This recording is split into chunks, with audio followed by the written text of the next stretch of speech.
Amen. Hallelujah. Purihin po ang Panginoon at maraming salamat po sa Panginoong Diyos kung saan ay muli po binigyan niyo po ako ng pagkakataon na makabahagi po, makapag-share po ng encouragement sa bawat isa. Amen. At sa araw po na ito ay may gusto po akong ibahagi po sa inyo na isang video na nag-viral kung saan ay isang mananampalataya ng ating Panginoon Jesus na kung saan ay biniyayaan ng mataas na karunungan, ng kaalaman, ng pangunawa. Amen. Kung saan isa pong Korean na binigyan niya po ng mataas na IQ. Amen. At ito po, panoorin niyo po yung kanyang video. Napakaganda po ng kanyang sinabi. Kung saan ay ang pagpapalapit po na pagbabalik ng ating Panginoong Diyos. Amen. Paano niya po pinahayag. Kumbaga, nandyan po yung kanyang pagtitiwala na sa panahong ito ay ang ating Panginoong Jesus ay babalik muli. Amen. I am the world's highest IQ record holder, Young-Hoon Kim. I say this not just with human logic, but with divine revelation. Jesus Christ will return in our generation. This is a truth revealed to me by God the Father and the Holy Spirit. I have received grace not only through faith, but through the gift of the world's highest IQ score and record. My intelligence is not from me. It is a sign from God, a gift to testify to His truth. And it is the evidence that I have been commissioned to see what others ignore and speak what others fear. Modern science shows that time is not fixed. Einstein proved that time moves differently depending on speed and gravity. So when Jesus said, "This generation will not pass away until all these things happen," He was speaking from eternity, not human clocks. And quantum physics teaches that what we believe and observe can shape what becomes real. When many begin to see the truth, the prophecy becomes the present, and that is exactly what is happening now. Look around. We create artificial intelligence that think, but forget how to think ourselves. We edit our DNA, but deny who we truly are. And we kill the unborn and call it freedom. And we confuse truth with opinion, and we worship progress instead of God. This is not evolution or progress. It is absolutely collapse. And it matches exactly what Jesus wanted: lies, lawlessness, betrayal, and people don't care about each other anymore. Jesus said, when you see these things begin to happen, know that I am near, right at the door. We have seen them, and He is at the door. I do not call myself a prophet, but I have received a prophetic grace. I did not invent this message. God gave it to me, and He gave me the world's highest IQ score as proof of His calling, not for my glory, but to speak His truth boldly. And by the witness of science, history, scripture, and most of all, the Spirit, I declare Jesus Christ is God, and He is returning now. This is not religion. This is the ultimate truth. So we should repent. We should prepare, not for tradition, but for the return of the King of Kings, Jesus Christ, the Lord of everything, the Lord of all. Amen. Amen. Saan nakita po natin yung video na saan ay napaka-bold po ng ating kapatid na maghayag, na magbahagi po. At doon po ako na-bless din po sa kanyang sinabi na kung saan yung kanyang na-receive na mataas na IQ. na siya yung pinaka mataas na IQ sa buong mundo na binigyan ay kanyang inonor, no, yung ating Panginoong Diyos, yung ating Panginoong Hesus, no, na kung saan na hindi galing po sa kanya yung mataas na IQ na yon, no? Hindi sa kanyang knowledge, no, sa kanyang pangunawa, kundi yan po ay galing sa Panginoon, yan po ay grasya ng Diyos na pinigay po sa kanya, at kung saan ay meron po siyang purpose kung bakit po yung binigay ng Panginoon, no, na kung saan ay may pahayag yung salita ng Diyos, at kung saan ay maihayag niya na ang Panginoong Jesus ay babalik na, no?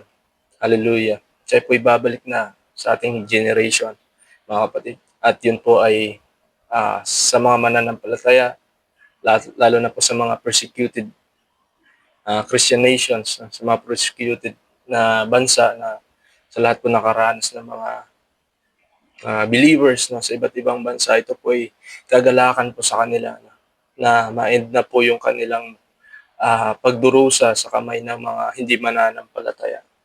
Amen. Dito rin po makita natin yung pag-ibig ng Diyos na kumikilos, no, na sa gitna ng lawlessness, ng wickedness ng buong mundong ito, no. Ang Panginoon ay kumikilos pa rin. Nandiyan pa rin po yung kanyang pag-ibig. Gumagawa pa siya ng paraan na kung saan ang bawat isa ay makakilala, ang bawat isa ay makarinig ng salita ng Diyos. At isang halimbawa po ito, mga kapatid, yung taong ito, yung mananampalatayang ito, no, na binigyan ng karunungan ng Diyos, no, ng pangunawa, mataas na IQ, na kung saan ay mapahayag, no, yung salita ng Diyos. No, at marami yung magtitiwala sa ating Panginoon, no, na tunay ang Panginoon ay siya Diyos, siya anak ng Diyos, no, siya babalik, mga kapatid. At hindi lang yung babalik, mga kapatid, siya po'y hahatulan niya po yung bawat tao sa kanilang mga ginagawa, sa ating mga ginagawa sa mundong ito. Kung tayo po ba'y tumanggap sa Panginoong Hesus, kung tayo po ba'y sumunod sa Kanya, no, naglingkod sa Kanya ng tapat. Amen. Dahil nga po sabi nga din po niya sa salita niya, no, sa Matthew, kung saan maraming tumatawag sa akin ng Diyos ko, Diyos ko. No? At sabi ng Panginoon, lumayo kayo sa akin, hindi ko kayo kilala dahil hindi kayo sumusunod sa aking mga kalooban, no, sa aking mga utos. Amen.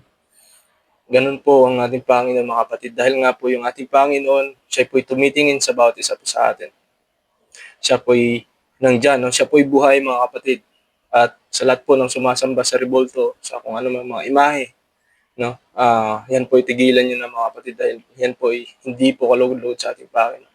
No? Kahit ano pang justification, kahit ano pang mga rason yung inyong ibibigay, yan po ay sinabi mismo, no? Doon pa lang po sa lumang tipan, hanggang sa bagong tipan, no, sa New Testament, yan po ay sinabi na ng Panginoon na Panginoong Diyos ay hindi nalulugod, no, sa mga sumasamba sa Ribolto, dahil yun po ay isang pag-insulto sa ating Diyos, no, dahil nga po siya ay is a jealous God, no, kung saan siya lang dapat yung ating sambahin, no? Siya lang dapat yung ating papurihan, yung ating paglingkuran, kilalanin.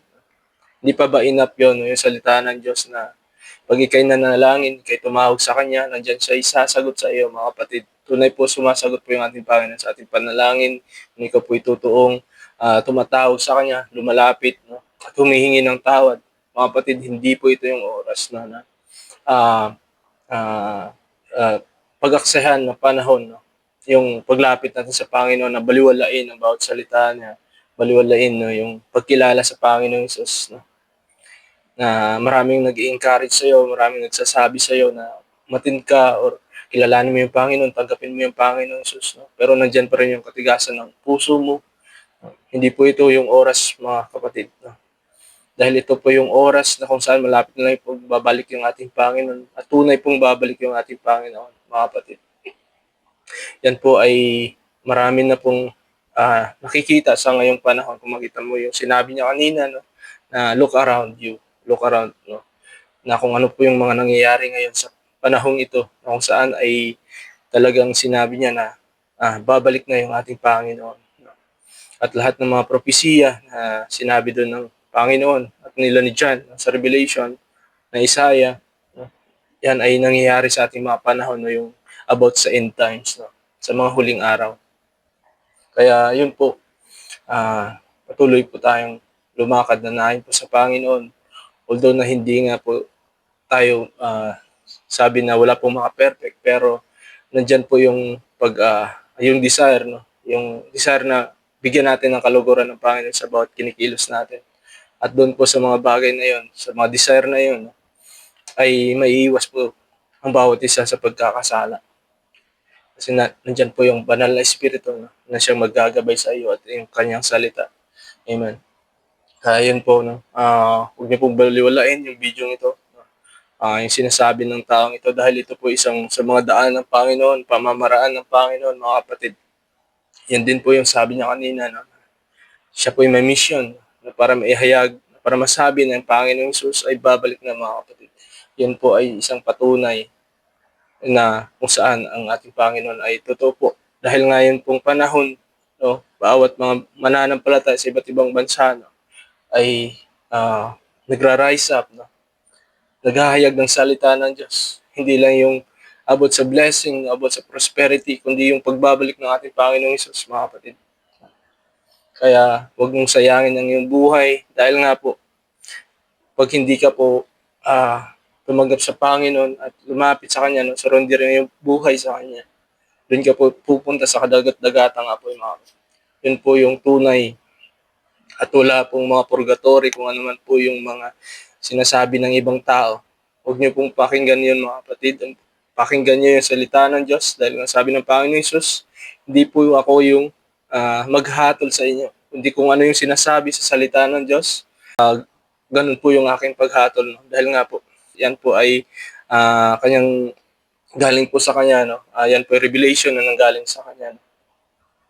At yan po kung makita po natin kung ikaw po ay nagbabasa ng salita ng Diyos, yan po ay tunay po na ikaw po ay babaguhin ng bawat salita ng Diyos. Dahil po mangungusap, magkukonvict sa iyo yung mga salita niya. No? Kaya yun po, napakaganda po kung ang isang tao ay nagbabasa ng salita ng Diyos, ng Biblia, dahil doon po makikita po yung mga turo ng Panginoon na kung saan, kung paano ka po baguhin, paano ka magsalita, amuhay na naayon sa Kanya, no? Mapayapa, no? Makatarungan, no? Kung paano magmahal sa ibang tao, paano magpapakumbaba, di ba? Paano na ibigin mo ang iyong kaaway. Diyan mo po makikita sa Biblia, mga kapatid. Kaya marami pong mga tao na sabi natin hindi po, wala pong imposible na sila mabago, no? Wala pong imposible na sila napaka-imposible po na sila po mabago. Pero nung sila lumapit sa Panginoon, sinuko na nila ang kanilang buhay. No? Talagang napaka-posible, mga kapatid. Dahil nga sila ginamit ng Panginoon at hindi lang binago kundi ginamit, naghayag ng salita ng Diyos. No? Yung iba punong-puno ng tato pero yung sila binago ng Panginoon, di ba? Pinatanggal nila at sila patuloy na nagpapagamit sa Diyos. No? At makikita mo yung diferensya ng mukha nila. No? Na noon ay parang depressed, no? Laging problema or galit, no? Palaging tuliro, kung ano pa man, no? Iniisip or ginagawa. Pero nung sila nakakilala sa Panginoon, makita mo po yung kayaayan ng mukha, no? Yung peace of mind. No? Lahat po ay nandyan, makita mo yung kabutihan ng Panginoon. Na although may mga kakulangan pa rin, pero iba na, no? Nang siya ay nakakilala siya at naglingkod sa ating Panginoong Diyos. Amen. Dahil yung pagkilala po sa Panginoon, hindi lang po sa pangalan, kundi yan po ay relasyon sa ating Panginoon. Kaya nga po yung isang tinatawag na Christian ay hindi po yan religion, mga kapatid. No? Ayan po ay relasyon sa ating Panginoong Isus. Kung saan isang Christian na tinatawag ay yung ikaw ay follower ng Panginoong Isus. Amen. At hindi po yan na dahil lang sa alam mo, kilala mo yung Panginoong Isus, no? Or tumanggap ka, no? Na isang beses, no? Tapos patuloy ka pa rin lumalakad, no? Sa kasalanan. Hindi po yun ang tunay na isang Kristiyano, dahil ang tunay na isang Kristiyano ay lumalakad na naayon sa Panginoon at naayon sa kanyang salita, no? Sa kanyang mga inuutos or sa kanyang mga katuruan, no? Na kung saan paano mamuhay yung isang tao na nakakilala sa Panginoong Diyos. Kaya yun po, huwag niyo pong baliwalain yung sinabi ng isang kapatid, no? Dahil yan po ay way ng Panginoon para marami po yung maabot, marami po yung mabuksan yung puso, no? Yung kanilang isipan. sa katotohanan. Kaya yun lamang po, purihin po ang Panginoon. God bless po sa lahat.